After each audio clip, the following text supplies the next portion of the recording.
Somos Daniel Alejandro Ballesteros, Ken Javier Niño González y José Rodrigo Ávila Castro, y en esta ocasión les venimos a presentar el receptor superheteroíno. Estamos en quinto semestre de la carrera de Ingeniería de Telecomunicaciones y en esta ocasión procederé a presentar a mi compañero Kevin para que nos cuente acerca de la introducción de este receptor y nos hable un poco acerca de la historia y de sus padres fundadores. Kevin. Buenos días.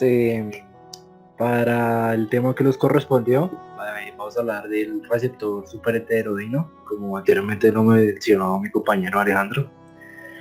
Entonces, pues vamos a dividir esto en tres fases y pues voy con mi fase.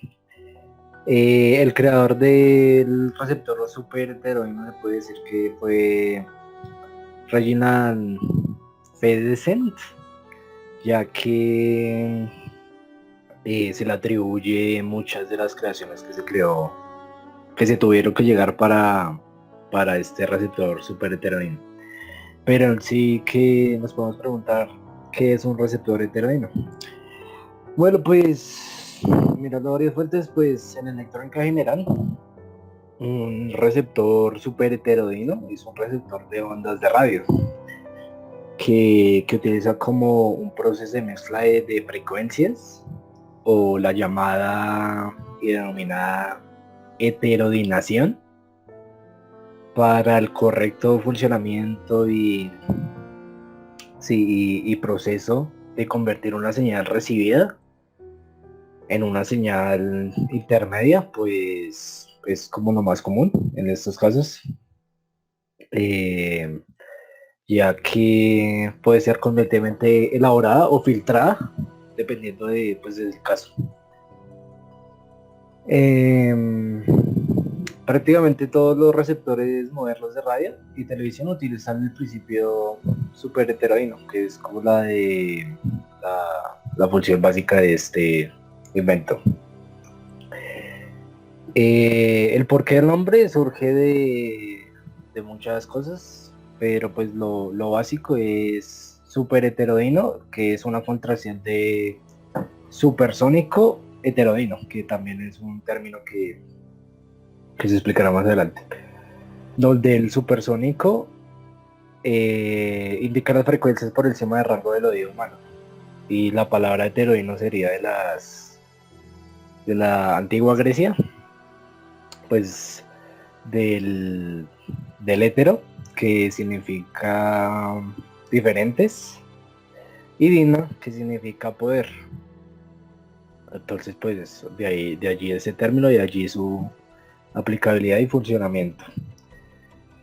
En las aplicaciones de radio, el término deriva del detector heteroíno, desarrollado por el inventor canadiense Reginald, el anterior mencionado, en 1907.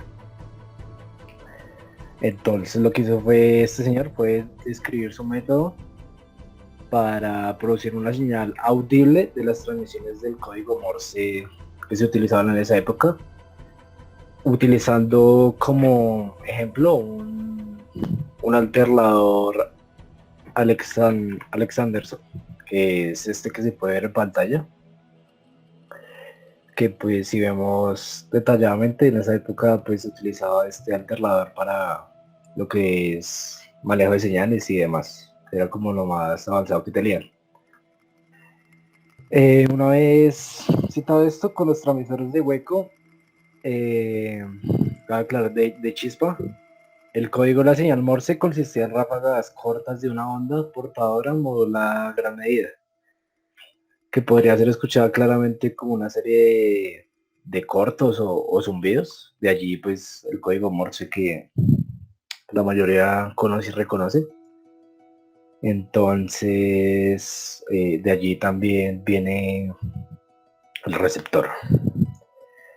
Pues más sin embargo, la señal de un alternador Alexanderson en esa época no tenía ninguna modulación inherente y el código Morse solo podía ser oído como una serie de clics o de zumbidos. Entonces, partiendo de este problema, el señor Reginald planteó utilizar dos de estos alternadores Alexor como producto de una frecuencia portadora. En este caso, un experimento que él hizo fue una frecuencia portadora de 3 kHz y de tal manera que una quedara más alta que la otra para hacer su experimento. Entonces lo que detectó fue que en el detector del receptor los dos portadores podrían estar conjuntamente para producir un tono de 3 kHz.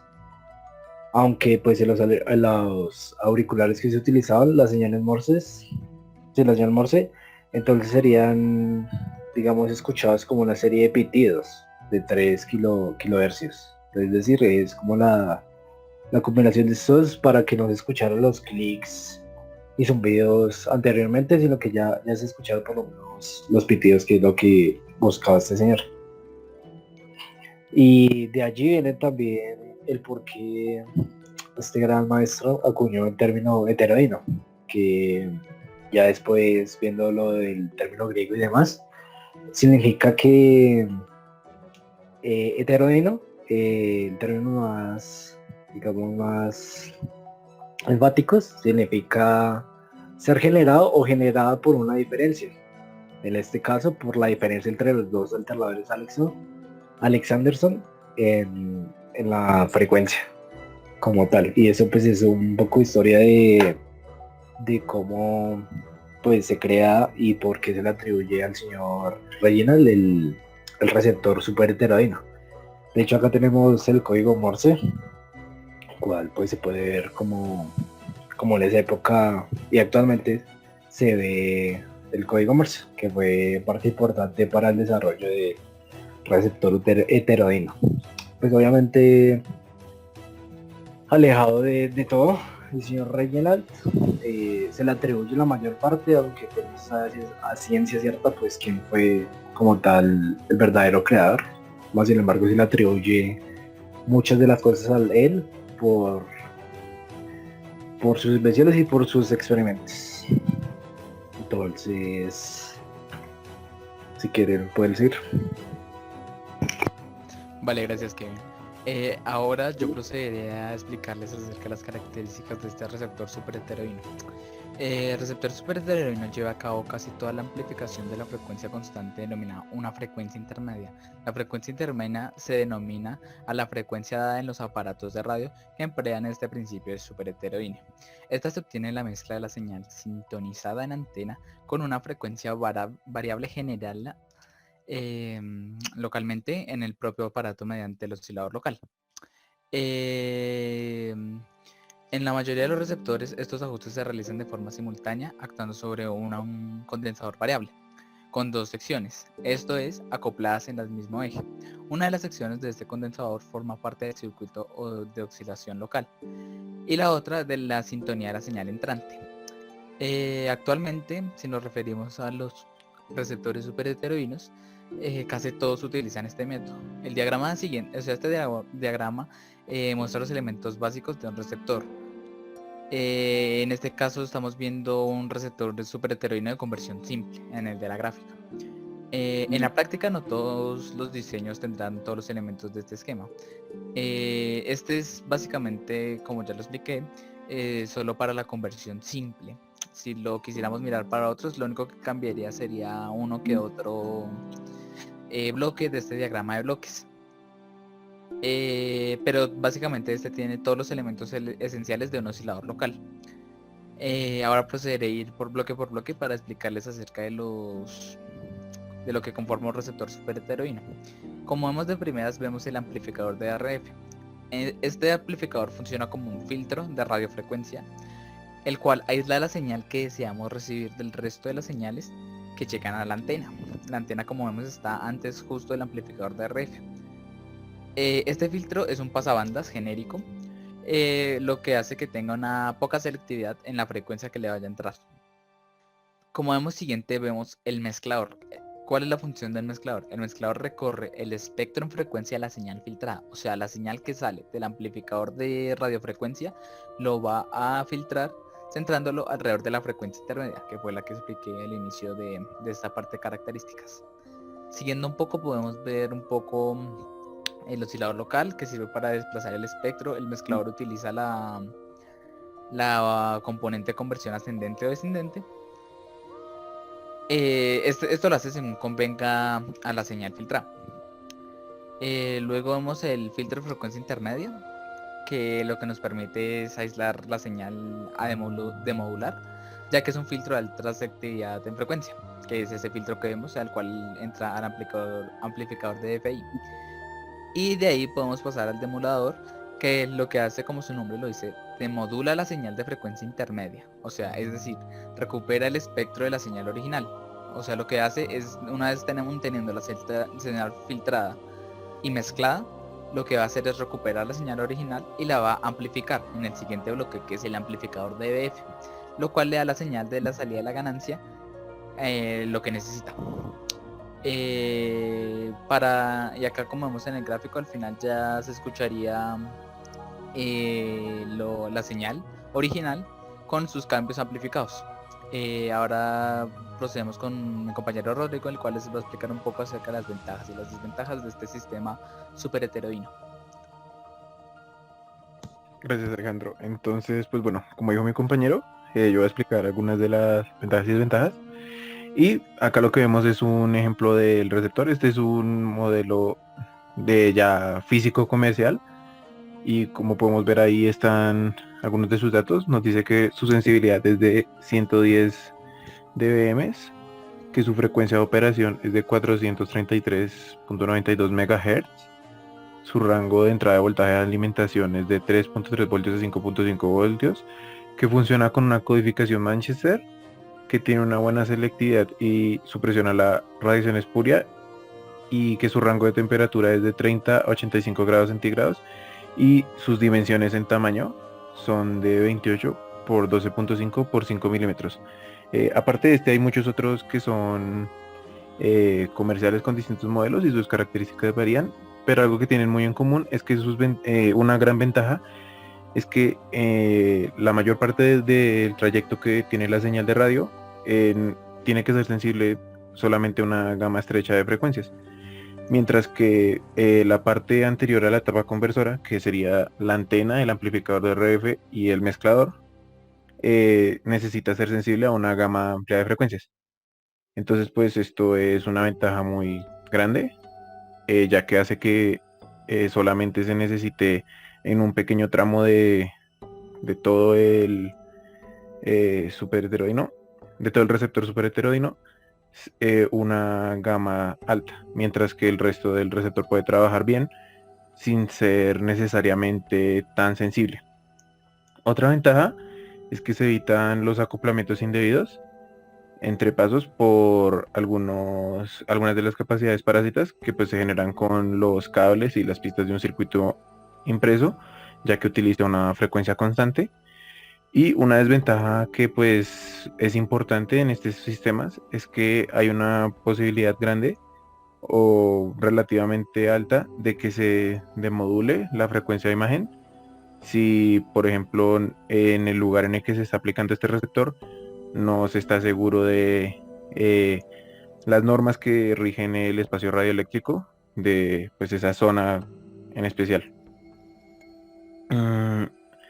También existe un superheteroidino de doble conversión, que pues hay algunas veces que pues para superar obstáculos como un fenómeno que es la frecuencia imagen o pues la respuesta a imagen, se utiliza más de una frecuencia intermedia. Entonces en esos casos la primera parte del receptor tiene que ser sensible a una banda de 1 a 30 MHz, como puede ser el caso anterior, pero la siguiente etapa ya de 5 MHz y la última de 50 kHz. Entonces se utilizan dos conversores y el receptor así es el que se llama superheteroidino de doble conversión. Entonces pues algo que es bastante importante tener claro en el caso de estos receptores superheteroinos es a qué se refiere el término heterodino. Y pues la heterodinación se refiere a, en telecomunicaciones, la frecuencia que se produce por la mezcla de dos o más señales en un dispositivo. Entonces pues por eso es que vemos que hay muchas veces que estamos teniendo la frecuencia imagen y la respuesta imagen que necesita una frecuencia de una señal AM y una señal que es la que va de la siguiente parte del circuito a la etapa conversora, que sería ya desde el filtro hasta el amplificador de BF que ya había explicado mi compañero Alejandro. También respecto a los sistemas que se utilizaban anteriormente, estos receptores de radiofrecuencia sintonizada, que pues son los que se usaban antes, tenían una falta de estabilidad de frecuencia y tenían una selectividad radiofónica muy baja. Entonces, esta selectividad radiofónica se refiere a la medida de rendimiento de un receptor de radio para responder solo a la señal de radio a la que se está sintonizando y que rechace las otras señales de frecuencia, que es lo que da como la calidad de sonido. Pero pues incluso utilizando filtros con un gran factor de calidad, tenían un ancho de banda demasiado grande en la gama de las radiofrecuencias. Y entonces los receptores superheteroinos tienen unas características que son muy superiores, tanto en la selectividad como en la estabilidad de su frecuencia, por lo que pues es más fácil estabilizar un oscilador que un filtro. Y pues especialmente con la tecnología moderna de sintetizadores de frecuencia. Y entonces pues esto hace que tengan esa gran ventaja respecto a los sistemas anteriores.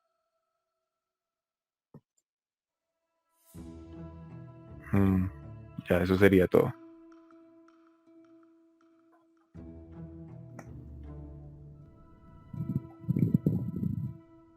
Bueno, pues este fue nuestro tema de exposición. Así que agradecemos su atención. Muchas gracias.